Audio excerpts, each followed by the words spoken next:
ఎంఆర్పిఎస్ సోదరులకు అందరికీ కూడా నమస్కారం. ఇప్పుడు మన ఉమ్మడి ఎంపీ అభ్యర్థి డాక్టర్ పెమ్మసాని చంద్రశేఖర్ గారిని మాట్లాడవలసిందిగా కోరుకుంటున్నాను. Thank you.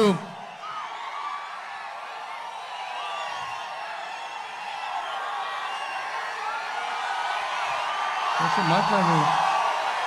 Thank you. Time లేదు బ్రదర్, ఒక్క నిమిషం. టైం లేదు, ఒక్క నిమిషం ప్లీజ్. తరతరాలుగా జీవనోపాధినిస్తున్నటువంటి భూములని రాష్ట్రాభివృద్ధి కోసం త్యాగం చేసిన నా తాడికొండ సోదర సోదరీమణులకు, రక్తమంతా పసుపుతో నింపుకున్న తెలుగుదేశం పార్టీ కార్యకర్తలకు, నాయకులకు, నీతి నిజాయితీతో ముక్కుసూటిగా ఈ ప్రాంతాన్ని అభివృద్ధి చేస్తున్న శ్రావణ్ కుమార్ గారికి, తెలుగు జాతి అభ్యున్నతి కోసం తన పూర్తి జీవితాన్ని త్యాగం చేసి సహనంతో పట్టుదలతో అహర్నిశలు కృషి చేస్తున్నటువంటి రాజర్షి నాకు, నేను అత్యంత అభిమానించే ఆరాధించే నాయకులు శ్రీ నారా చంద్రబాబు నాయుడు గారికి నా హృదయపూర్వక ధన్యవాదములు. ఒక్కసారి వెనక్కి వెళ్ళి చూస్తే 2014-19 సంవత్సరంలో రాష్ట్రం విడిపోయిన తర్వాత నారా చంద్రబాబు నాయుడు గారు ఏపీ అనే 2 కళ్ళని, ఏ అంటే అమరావతి, పి అంటే పోలవరం అనే 2 ప్రాథమిక సూత్రాలతో సంక్షేమాన్ని కలుపుకొని సమగ్ర రాష్ట్రాభివృద్ధికి పూలబాటలు మొదలుపెట్టారు. అయితే వారిని నమ్మి ప్రపంచంలో ఎక్కడా లేని విధంగా 33,000 ఎకరాలు ఇచ్చారు. అంటే అది మీ గొప్పతనం, వారి గొప్పతనం. మరి ఈరోజు మనం జగన్మోహన్ రెడ్డి గారిని చూస్తా ఉన్నాం.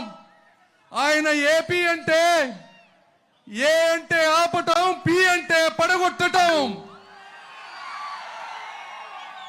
నేను అడుగుతా ఉన్నా, మీరు కనీసం 4-5 ఎకరాలు భూమినన్నా సేకరించగలరా?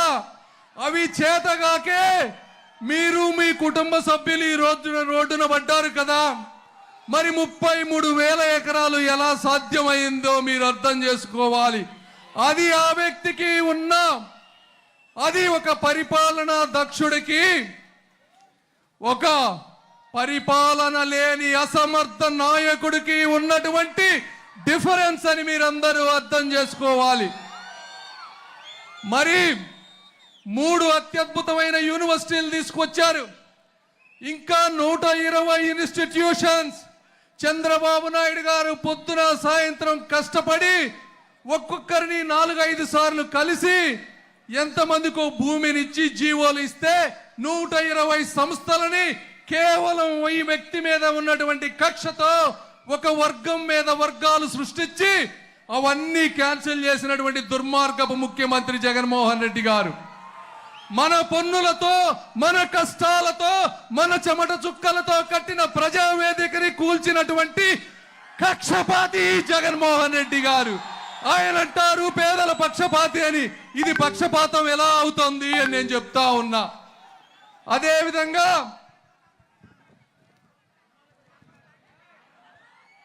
ఒక కన్స్ట్రక్షన్ జరిగితే, ఒక భవనం కన్స్ట్రక్షన్ జరిగితే ఎంతమందికి ఉపాధి వస్తుంది? ఒక ఇంజనీర్ బాగుపడతాడు, ఆర్కిటెక్ట్ బాగుపడతాడు, పెయింటర్ బాగుపడతాడు, సిమెంట్ వర్క్ చేసేవాడు బాగుపడతాడు, ఎలక్ట్రీషియన్ బాగుపడతాడు. ఇలా ఎంతో మంది వేల లక్షల భవన కార్మికులు బాగుపడతారు. వీటన్నిటినీ ఆపేసి వాళ్ళ పొట్టగొట్టావు. ఎన్నో రోడ్లు వేస్తే అవిని వాటిని అడవుల్లాగా తయారు చేసావు. అడవుల్ని వాటిని మెయింటైన్ చేయటం చేతగాక రైతు కూలీలకు నష్టం చేశావు.